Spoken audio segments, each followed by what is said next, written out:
মণিপুরের পরিস্থিতি আবারও অগ্নিগর্ভ। শনিবার বিকেল থেকে নতুন করে ছড়িয়ে পড়া সহিংসতা রাজ্যটিকে এক অস্থির পরিস্থিতির মুখে ঠেলে দিয়েছে। আবারও উত্তপ্ত হয়ে উঠেছে ভারতের মণিপুর। অনির্দিষ্টকালের জন্য রাজ্যটিতে জারি করা হয়েছে কারফিউ। গণমাধ্যমের খবর বলা হয়েছে বিক্ষোভকারীদের সঙ্গে পুলিশের সংঘর্ষ হয়েছে। এতে অশান্ত হয়ে উঠেছে মণিপুরের রাজধানী ইম্ফল। ইন্ডিয়ার খেলা শেষ, সোনার বাংলাদেশ। কেন বললাম সোনার বাংলাদেশ? যত ইন্ডিয়ার খেলা শেষ হবে বাংলাদেশ তত ভালো থাকবে। 104 বছরের ইতিহাসে যা কেউ করতে পারেনি, যা ঘটেনি, সে কর্মযোগ্য করে দেখিয়ে দিয়েছে, তাক লাগিয়ে দিয়েছে। কি অসাধারণ ব্যবস্থাপনা, ইমপ্রেসড সবাই। 104 বছর ইতিহাসে এরকম কোনো ঘটনা কেউ ঘটাতে পারে না। আজকে একটি খুশির সংবাদ দেব, তবে খুশিটা কাদের জন্য এটা খুশির বার্তা হয়ে আসবে, ঈদের খুশি হয়ে আসবে, সেটা সরকারের জন্য খুশির খবর হবে নাকি সরকারের বিরুদ্ধে যারা আছে তাদের জন্য খুশির খবর হবে? খেলার নাম আব্বাজান, কি খেলা দিয়েছে কাকে, কে কাকে আব্বা ডাক দিলেন, এই বিষয়টা নিয়ে বিশ্লেষণ হবে। তাদেরকে আমরা অগ্রিম সেলুট দিয়ে রাখছি।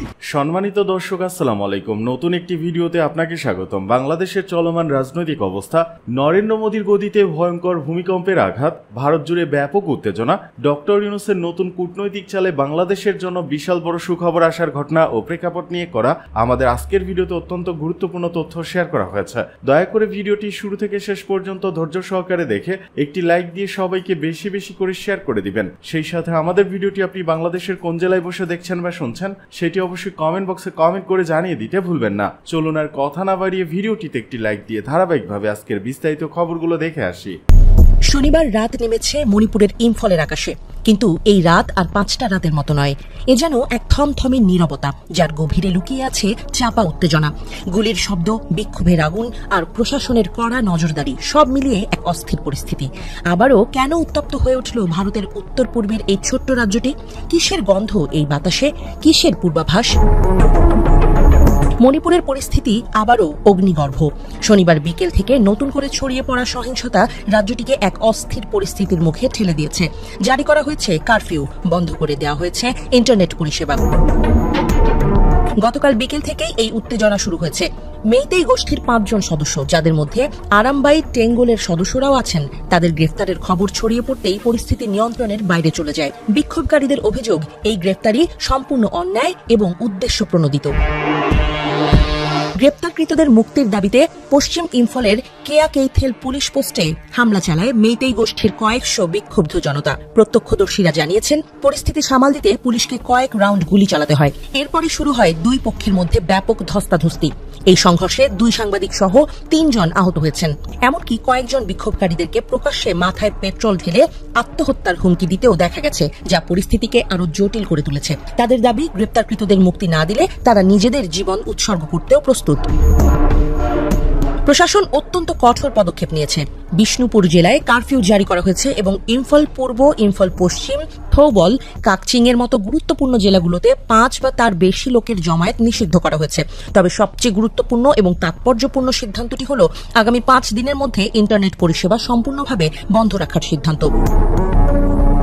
মণিপুরের কমিশনার এবং স্বরাষ্ট্র সচিব একটি বিবৃতিতে পরিষ্কার জানিয়েছেন যে বর্তমান আইন শৃঙ্খলা পরিস্থিতির পরিপ্রেক্ষিতে আশঙ্কা করা হচ্ছে কিছু ব্যক্তি উদ্দেশ্য প্রণোদিতভাবে জনগণের আবেগকে উস্কে দেওয়ার চেষ্টা করছেন। তারা সামাজিক যোগাযোগ মাধ্যমকে ব্যবহার করে হিংসাত্মক বক্তব্য এবং ভিডিও ছড়াতে পারেন, যা রাজ্যের আইন শৃঙ্খলা পরিস্থিতির ওপর গুরুতর প্রভাব ফেলবে। এই কারণেই ইন্টারনেট বন্ধের মতো কঠোর সিদ্ধান্ত নেওয়া হয়েছে, যাতে গুজব এবং উস্কানিমূলক বার্তা দ্রুত ছড়িয়ে পড়তে না পারে। স্বাভাবিকভাবেই রাজ্যের জনজীবনে এর ব্যাপক প্রভাব পড়েছে। মানুষ আতঙ্কে রয়েছেন। নিত্য প্রয়োজনীয় জিনিসপত্রের দোকানপাট বন্ধ, রাস্তাঘাট শুনশান, যাতায়াত ব্যবস্থা প্রায় স্তব্ধ। শিশুদের স্কুল বন্ধ, কর্মজীবীরা অফিসে যেতে পারছেন না। এক কথায় পুরো রাজ্য যেন এক থমথমে অচল অবস্থার মধ্য দিয়ে যাচ্ছে। প্রশ্ন উঠছে, এই পরিস্থিতি কবে স্বাভাবিক হবে, কবে ফিরবে শান্তি? মণিপুর এক ভূখণ্ড যেখানে শান্তি যেন এক মরীচিকা। উত্তেজনার পারদ চড়ছে আর অনিশ্চয়তার কালো মেঘ ক্রমশ ঘনিয়ে আসছে। ভারতের কেন্দ্রীয় সরকারের দমন পীড়ন এই অশান্তির মূল কারণ বলেও দাবি করছেন বিশ্লেষকরা। কেউ আবার বলছেন, বিশেষ করে নরেন্দ্র মোদী ও অমিত শাহের বৈষম্যমূলক নীতি মণিপুরকে ভারত থেকে বিচ্ছিন্ন করে ফেলতে পারে। বিরাট প্রজেক্ট নিয়ে ইউরোপ বিজয় করতে যাচ্ছেন প্রফেসর ডক্টর মোহাম্মদ ইউনূস। যে সাহস বাংলাদেশের ইতিহাসে কেউ করেনি। অসম্ভবকে সম্ভব করার প্রজেক্ট নিয়ে যাচ্ছেন প্রফেসর ইউনূস। রাজনৈতিক অঙ্গনে বিশ্বব্যাপী নাড়াচাড়া শুরু হয়েছে। প্রফেসর ইউনূস লন্ডন যাবেন, প্রয়োজন আরো বিভিন্ন শহরে যাবেন ইউরোপের। আওয়ামী লীগের লোকজন সারা ইউরোপ থেকে আসছে। এখন আবার শেখ পরিবারের লোকজন ইউনূসের সাথে বৈঠক করার জন্য অনুরোধ করছে। শেখ রেহানা ইউনূসের সাথে বৈঠক করতে চায়, চিঠি দিয়েছে। তাহলে বুঝুন এই বৈঠক মানে এই যে ওরা বাঁচার জন্য, ওদের জীবন বাঁচানোর জন্য এখন ইউনূসের সাথে বৈঠক করতে চায়। শেখ রেহানা জীবন তামা থাকে ব্রিটেনে, ওইখানে এমপি, কিন্তু বাংলাদেশ থেকে টাকা নিয়ে এখন ওর রাজনীতি ওখানে শেষ হয়ে গেছে। মানে ইউনূস শুধু বাংলাদেশকে নিয়ন্ত্রণ করতে পারেন না, বাংলাদেশে থেকে ইউরোপে যারা আকাম করে তাদেরকেও নিয়ন্ত্রণ করতে পারেন, তাদেরকেও ধরেছেন। যার ফলে এখন তাদের দৌড়ঝাঁপ শুরু হয়ে গেছে। এই যে টিউলিপের জীবন একদম তামা, বাংলাদেশ থেকে আওয়ামী লীগ যেরকম পালিয়েছে, সব সাজানো সংসার ভেঙে গেছে, ওরকম টিউলিপের ব্রিটেনে সাজানো সংসার ভেঙে গিয়েছে। আবার এরকম একটা পরিস্থিতিতে পড়েছে আওয়ামী লীগ। ব্রিটিশ সরকারের মতো একটা উদার সরকারের কাছ থেকে তো পলিটিক্যাল অ্যাসাইলাম পাওয়ার কথা, কিন্তু শেখ হাসিনা অ্যাসাইলাম পাচ্ছেন না, কেউ পাচ্ছে না। এবার ইউনূসের প্রভাব কত দূর বুঝতে পারছেন? সেই ইউনূস পাচার হওয়া অর্থ ফেরত আনতে যাচ্ছেন। এতে পাচারকারীদের দৌড়ঝাঁপ শুরু হয়েছে। এমনকি এটা বিএনপির জন্য একটা কঠিন বার্তা, কিন্তু আনন্দের খবর জামাত শিবিরের জন্য, কারণ জামাতে কেউ অর্থ পাচার করে না। আর বিএনপির জন্য কেন এটা দুঃসংবাদ এই কারণে যে এই যে অর্থ পাচার বা পাচার হওয়া অর্থ যদি ইউনূস ফেরত আনতে পারেন, তাহলে পাচার হওয়ার রাস্তা বন্ধ হয়ে যাবে। যে পাচার হওয়া অর্থ ফেরত আনতে এনেছে, তাহলে তার পাচার করবে না ওইখানে। এবং পাচার হওয়া অর্থ যদি ফেরত আনে, তখন আরো কারা পাচার করেছে সব তথ্য বের হয়ে আসবে। আর তাতে বিএনপির নামও যাবে। বিএনপি যখন ক্ষমতা ছিল তখন তারা প্রচুর টাকা পাচার করেছে, সেগুলো নিয়েও কিনা টানাটানি শুরু হয়ে যায়। অর্থাৎ বিএনপি এখানে ভয় আছে। আবার এই 5 আগস্টের পরও বিএনপি অর্থ পাচার করেছে ব্রিটেনে, এই 5 আগস্টের পর। অতএব এটা নিয়েও ভয় আছে তারা। এই স্বাধীন বাংলাদেশে 5 আগস্টের যে স্বাধীনতা, এরপরে সর্বপ্রথম অর্থ পাচার করে যুব দলের সভাপতি সেক্রেটারি ইসলাম গ্রুপের কাছ থেকে 200 কোটি টাকা নিয়েছে, 180 কোটি টাকা পাচার করে দিয়েছে, এবং 20 কোটি টাকা দিয়ে ইসলামী ব্যাংকে নাশকতা করার চেষ্টা করেছিল। 20 কোটি তো লাগে না, আর তো 1 লাখ 1.5 লাখ টাকা খরচ করলে ইসলামী ব্যাংকে নাশকতা করা যায়, কিন্তু পারেনি। বাকিটা ওরা খেয়েছে। ইসলামী ব্যাংক কর্তৃপক্ষ লিখিত অভিযোগ করেছে যুব দলের সভাপতি সেক্রেটারিকে আসামি করে। তো একদিন না একদিন ধরা পড়বে যে বিএনপির লোকজন তো টাকা পাচার করে, তাদেরটা আনো। তারেক রহমানের ব্যয় নির্বাহ, লাইফ এক্সপেন্ডিচার কিভাবে কি নির্বাহ করেন, এটা নিয়েও তো প্রশ্ন উঠছে।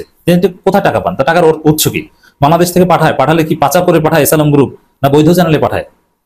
এসব প্রশ্ন উত্তর সহজে মিলবে। তারেক রহমানের যে ওইখানে লাইফস্টাইল, হিউজ এক্সপেন্ডিচার, এটাও ইসলামের টাকা বা এগুলোর সম্পৃক্ততা থাকা সম্ভব নয়। যেমন সালাউদ্দিন আহমেদ একটা স্পষ্ট হয়ে গেছে যে চট্টগ্রামে আওয়ামী লীগের এক নেতার মাধ্যমে ইসলাম গ্রুপ টাকা পাঠাতো, এক হিন্দু কর্মীর মাধ্যমে টাকা পাঠাতো সালাউদ্দিন আহমেদের কাছে। সালাউদ্দিন আহমেদ লুঙ্গি পরে তাদের সাথে বৈঠক করতেন, প্রায় যেতেন। ইসকনের এক সদস্যের মাধ্যমে টাকা পাঠাতো ইসলাম গ্রুপ সালাউদ্দিনকে। কিন্তু তারেক রহমানকে কিভাবে টাকা পাঠায় এটা কিন্তু স্পষ্ট না। এখন এই প্রফেসর ইউনূস যে পাচার হওয়া অর্থ ফেরত আনতে যাচ্ছেন, তাতে কিনা তারেক রহমানটাও বের হয়ে আসে, বলা যায় না যে অমুক গ্রুপ বা অমুক কোম্পানি অর্থ পাচার করে তারেক রহমানকে দিয়েছে, সন্দেহ থেকে যায়। আবার দেখেন একটা বিষয়, এই পাচার হওয়ার রাস্তা যদি বন্ধ হয়ে যায়, তাহলে মানুষ আওয়ামী লীগ বিএনপি করবে কি জন্য? আচ্ছা, আওয়ামী লীগ বিএনপি কি জন্য করে? চাঁদাবাজি করার জন্য, অর্থ পাচার করার জন্য, দুর্নীতি করার জন্য। নইলে আওয়ামী লীগ বিএনপি করে না। দেশের সেবা করার জন্য, আল্লাহ সন্তুষ্টির জন্য কেউ আওয়ামী লীগ বিএনপি করে না। চাঁদাবাজি যদি একদম বন্ধ হয়ে যায়, দুর্নীতির রাস্তা, পাচার করার রাস্তা একদম বন্ধ হয়ে গেলে আওয়ামী লীগ বিএনপি এমনিতেই শেষ হয়ে যাবে। আল্লাহ সন্তুষ্টির জন্য রাজনীতি করে জামাত ইসলাম, ইসলামী আন্দোলন বাংলাদেশ বা ধর্মভিত্তিক দলগুলো মানুষের সেবা করার জন্য। আর এর বাইরে শুধু দুনিয়াবী উদ্দেশ্যে মানুষের সেবা করার জন্য রাজনীতি করে এবি পার্টি টাইপের কিছু দল। এবি পার্টি নিয়ে আমাদের স্ট্রং ক্রিটিক আছে, জামাত থেকে বের হয়ে গেছে এই জন্য। কিন্তু একটা পলিটিক্যাল পার্টি হিসেবে যদি তাদেরকে মূল্যায়ন করি, তারা চাইলেও তো আওয়ামী লীগ বিএনপির মতো দুর্নীতি করতে পারবে না বা পারে না। অর্থ পাচার বা এগুলো উদ্দেশ্য না, তাদের উদ্দেশ্য একটা নতুন ধারা রাজনীতি করা, ক্রিয়েটিভ কিছু করা। তারা ইউরোপ আমেরিকাকে যথেষ্ট ফলো করে। তো এই জন্য দর্শক, আওয়ামী লীগ বিএনপি করে মূলত টাকা পাচার করার জন্য, দুর্নীতি করার জন্য, চাঁদাবাজি করার জন্য। এগুলো বন্ধ হয়ে গেলে আওয়ামী লীগ বিএনপি পাবে না। জাস্ট নিছক দেশের সেবা করার জন্য আওয়ামী লীগ বিএনপি মানুষ করে না, এটা ভুল কথা। এটা আমি জেনে শুনেই বলছি। তো দর্শক, এই জন্য এই প্রফেসর যে টাকা পাচার হওয়ার অর্থ ফেরত আনতে যাচ্ছেন, এটা নিঃসন্দেহে বিএনপির জন্য একটা কঠিন বার্তা, বিএনপির ভবিষ্যতের উপর একটা প্রভাব পড়বে। পাচার হওয়ার অর্থ ফেরাতে ইউরোপ সফরে যাচ্ছেন প্রধান উপদেষ্টা, এবং তার যে শিডিউল, এখন সে এই টিউলিপ সিদ্দিকীও বৈঠক করতে চায় প্রফেসর ইউনূসের সাথে, আরো যেসব রাজা থেকে শুরু করে যাদের সাথে বৈঠক করবেন, ব্রিটিশ প্রাইম মিনিস্টার ইত্যাদি ইত্যাদি, তাতে প্রফেসর ইউনূসের এই প্রজেক্ট সফল হওয়ার সম্ভাবনা আছে, রেসপন্স পাবেন। কারণ এত হাই প্রোফাইল বৈঠক সকল নির্বাচিত সরকারের প্রধানরাও করতে পারে না। আবার এখানে শুধু পাচার অর্থ ফেরত আনতে যাচ্ছেন, তার একটা পলিটিক্যাল রিকগনিশন আদায়ের একটা বিষয় আছে। কারণ ব্রিটিশ সরকার যথেষ্ট উদার, তারা আওয়ামী লীগ নিষিদ্ধের পক্ষে ছিল না, এবং নির্বাচনে তাদেরকে বাদ দেওয়ার পক্ষে নয়। তো এইসব জায়গায় কিছু হিসাব নিকাশ আছে, আলাপ আলোচনা আছে, এগুলো সারতে হবে। হাসিনার রক্ত মাংস নিয়ে হয়তো বাংলাদেশের লোকজন হোলি খেলতো, এটা জেনারেল ওয়াকার বুঝতে পেরে সে চতুরতার সাথে হাসিনাকে সরিয়ে দিয়েছে। জেনারেল ওয়াকারুজ্জামান বর্তমানের অন্তর্বর্তীকালীন সরকারকে কোনোভাবে সহযোগিতা করছে না, র্যাব আর বিভিন্ন কাজে বাধার সৃষ্টি করছে। এই বিষয়টাকে আপনি কিভাবে দেখবেন? ধন্যবাদ জাকব সাহেব। 5ই আগস্টের পরে জেনারেল ওয়াকারের ভূমিকার উপরে আমি অত্যন্ত সন্তুষ্টি প্রকাশ করি। আমাদের কুমিল্লার রূপসী বাংলা নামক একটা পত্রিকায় আমি কয়েকবার তুলে ধরেছি, তাকে ধন্যবাদ জ্ঞাপন করি এবং দেশবাসীকে জেনারেল ওয়াকারের উপর আস্থা রাখার জন্য। কিন্তু 5ই আগস্টের পরে জেনারেল ওয়াকারের যে সমস্ত কথাবার্তা এবং ভূমিকা দেখছি, তাতে মনে হচ্ছে সে হাসিনা তার আত্মীয় হওয়ার কারণে সে তার চতুরতার সাথে হাসিনাকে দেশ থেকে সরিয়ে দিয়েছে। তা না হলে হাসিনার রক্ত মাংস নিয়ে হয়তো বাংলাদেশের লোকজন হোলি খেলতো, এটা জেনারেল ওয়াকার বুঝতে পেরেই সে চতুরতার সাথে হাসিনাকে সরিয়ে দিয়েছে। আর জেনারেল ওয়াকারের যে সমস্ত কথাবার্তা, যেমন ধরুন নির্বাচন নিয়ে যে কথাগুলি বলছে, ডিসেম্বরের মধ্যে নির্বাচন হতে হবে। জেনারেল ওয়াকার কে নির্বাচন নিয়ে কথাবার্তা বলার জন্য? সে একজন রাষ্ট্রীয় কর্মচারী, যখন যে সরকার থাকে সেই সরকারের আদেশ নির্দেশ মেনে চলার লোক। দ্বিতীয়ত, জেনারেল ওয়াকারের যে একটা বক্তব্য ছিল আপনার আমাদের পিলখানা হত্যাকাণ্ড নিয়ে, পিলখানা হত্যাকাণ্ড নিয়ে জেনারেল ওয়াকার যে মন্তব্য করেছে, আমি মনে করি এই মন্তব্যের সাথে সাথে তাকে গ্রেপ্তার করে তাকেও বিচারের আওতায় আনা উচিত ছিল বর্তমান সরকারের। কারণ পিলখানা হত্যার কাণ্ডে জেনারেল ওয়াকার সরাসরি জড়িত ছিল কিনা, সে তো সাক্ষী ছিল, এটা সে তো দেখেছে কি হচ্ছে। আমি মনে করি জেনারেল ওয়াকার এখনো সময় আছে। জেনারেল ওয়াকার কিন্তু বাংলাদেশ থেকে সে কিন্তু কি বলে আপনার সেফ এক্সিট সে নিয়ে যেতে পারবে না। সে যত নির্বাচনের কথাই বলুক আর বিএনপিকে সে ক্ষমতায় বসিয়ে যাক, তারপরেও সে বাংলাদেশ থেকে সেফ এক্সিট নিতে পারবে না, যতদিন না পর্যন্ত ডক্টর ইউনূসের সরকার প্লাস এই ছাত্র জনতার অভ্যুত্থানে লোকজন যদি তাকে ক্ষমা করে না দেয়, জেনারেল ওয়াকার বাংলাদেশ থেকে সেফ এক্সিট নিতে পারবে না। আপনি কি মনে করেন, আপনি বলছেন সে এক্সিট নিতে পারবে না, আপনি কি দেখেন না হাসিনাকে ক্ষমতায় বসানোর পরে ভারতের পদলেহি মঈনকে কিভাবে এক্সিট দেওয়া হয়েছে? আপনি কি এটা দেখেন না? তাহলে বিএনপি আচার আচরণে এই মুহূর্তে তো পুরোপুরি মনে হচ্ছে তারা নরেন্দ্র মোদী, অমিত শাহ এবং অজিত দোভালের দেয়া নীল নকশায় সালাউদ্দিনকে দিয়ে সব নীল নকশা তারা রাস্তার মধ্যে বিছায়া দিছে, কিভাবে সরকার গঠন করবে, কিভাবে ওয়াকারকে আরো 3 বছরের এক্সটেনশন দিবে, সবকিছুই তো এইভাবে যাচ্ছে। আপনার এটা মনে হয় না?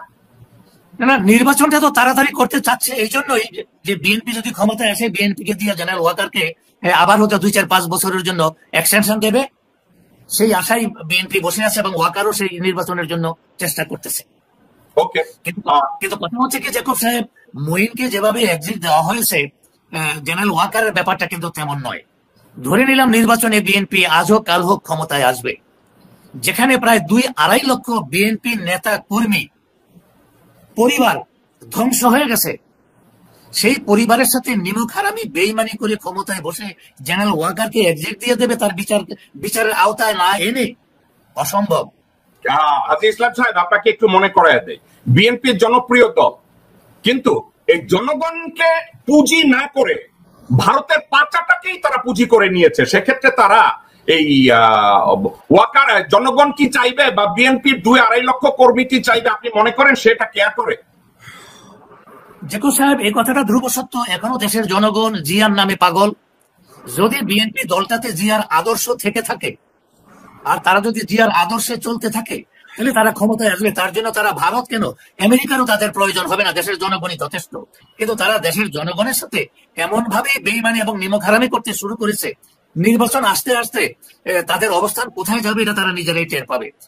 আর এখানে আমি কয়েকটা লোকের নাম না বলেই পারছি না, যে লোকগুলি এখনো হাসিনার চাটুকারিতা করছে। এই লোকগুলি যদি বিএনপিতে থাকে, বিএনপির ভরাডুবি ছাড়া আর কিচ্ছু হবে না। সেই প্রসঙ্গপূর্বক আমি এই বিএনপির এক নেতা কি দুদু নাম, আমি দুদুর একটা বক্তব্যের উদ্ধৃতি না দিয়ে আমি পারলাম না। দুদু সাহেব, গত 16-17 বছর হাসিনা আপনাদের হাগু মতো বন্ধ করে রেখেছিল।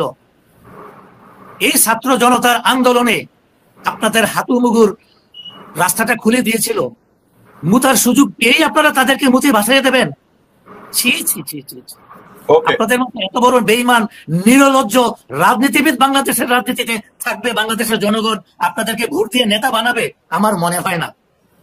আপনার নেতা হওয়ার দিন শেষ হয়ে গেছে, যেদিন আপনি বলছেন তাদেরকে মুতে ভাসাইয়া দেবেন। এদিকে দেশে ফিরলেন সাবেক রাষ্ট্রপতি আব্দুল হামিদ। আওয়ামী লীগ সরকারের সাবেক রাষ্ট্রপতি আব্দুল হামিদ দেশে ফিরেছেন। রোববার দিবাগত রাত 1:30টায় থাই এয়ারওয়েজের একটি ফ্লাইটে তিনি ঢাকায় আসেন। এ সময় ফ্লাইট থেকে হুইল চেয়ার দিয়ে তাকে নামিয়ে আনা হয়। তার পরনে ছিল শার্ট ও লুঙ্গি। বিমানবন্দর সূত্র জানায়, দেশে অবতরণের পর রাত 1:45 দিকে তিনি ইমিগ্রেশন কাউন্টারে যান। রাত 2:45টার পর তার ইমিগ্রেশন সম্পন্ন হয় এবং 3টায় তিনি বিমানবন্দর ত্যাগ করেন। এর আগে 8 মে গভীর রাতে থাই এয়ারওয়েজের TG 340 নম্বর ফ্লাইটে চিকিৎসার জন্য ব্যাংককের উদ্দেশ্যে ঢাকা ছাড়েন আব্দুল হামিদ। আব্দুল হামিদের বিরুদ্ধে একটি হত্যা মামলা ছিল। গত 14 জানুয়ারি কিশোরগঞ্জ সদর থানায় তার বিরুদ্ধে একটি মামলা দায়ের করা হয়। মামলাটিতে সাবেক প্রধানমন্ত্রী শেখ হাসিনা, শেখ রেহানা, সজীব অজেদ জয়, সাইমা অজেদ পুতুল, ওবায়দুল কাদেরের নামও রয়েছে। তার দেশ ছাড়ার পর দেশ জুড়ে সমালোচনার ঝড় শুরু হয়েছিল। পরে দেশ ত্যাগের ঘটনায় দায়িত্বে অবহেলার অভিযোগে 3 পুলিশ কর্মকর্তার বিরুদ্ধে ব্যবস্থা নেওয়া হয়েছিল সেদিন। তারা হলেন ইমিগ্রেশন পুলিশের অতিরিক্ত পুলিশ সুপার তাহসিনা আরিফ, আব্দুল হামিদের বিরুদ্ধে কিশোরগঞ্জ সদর থানায় দায়েরকৃত মামলা তদন্তকারী কর্মকর্তা SI মোহাম্মদ আজহারুল ইসলাম,